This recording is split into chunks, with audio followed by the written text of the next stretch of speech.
About 35,000 Marines took the beach on November 20th, 1943. On the way to the beach, before they even took off from the ship, the powers that be had discovered that the tides hadn't come in like they normally do about that time. So a Higgins boat, as they used at that time, needs 5 feet of water in order to make a beach landing. That's what was expected that day on November 20th, 1943. Instead, the tide never came in, and only about 3 feet of water was there above the coral. So what happened, the Higgins boats got caught up on the coral, and they couldn't make landfall. The only thing they could get was what they called alligators. In fact, by noon, they made the beach landing at 09. By noon, only one tank had made it onto the shore. The Marines had to disembark the Higgins boats about 500 yards and wade about chest deep in water to get to the beach. Unfortunately, it was the first time that the Marines had seen in the Pacific the Japanese put out a full defense on the beachhead. Typically before that, like at Guadalcanal, the Japanese had a tactic of letting the Marines get ashore and then opening up hell on them. In this case, unfortunately for the Marines that were stuck on the coral reef, the Japanese had a built-in defense right there on the beach. Until mass casualties happened just on the first day. Put it in perspective, on Guadalcanal, which lasted over 40 days, there was about 7,000, a little over 7,000 casualties. Tarawa was 3 days, November 20th to November 23rd. 6,500 casualties in 76 hours. It was a bloodbath.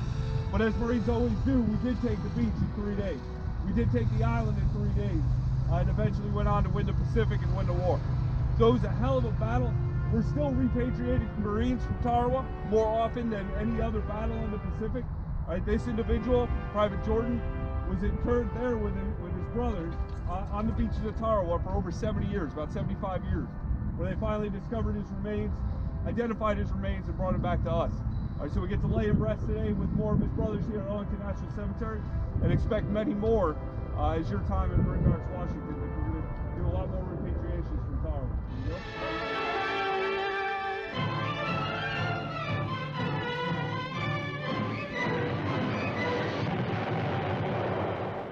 On the other side of the world, Navy and Coast Guardsmen were preparing to land Marines on a tiny atoll.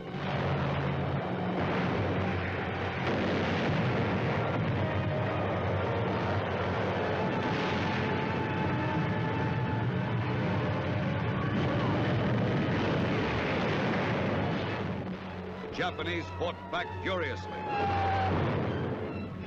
Landing barges of the USS Arthur Middleton were stopped on reefs, and enemy fire took a dreadful toll of American lives. Of the first waves, only 1 man out of 5 survived to get to the beachhead, and to hold on to the small strip of land seized at such a high cost from the enemy.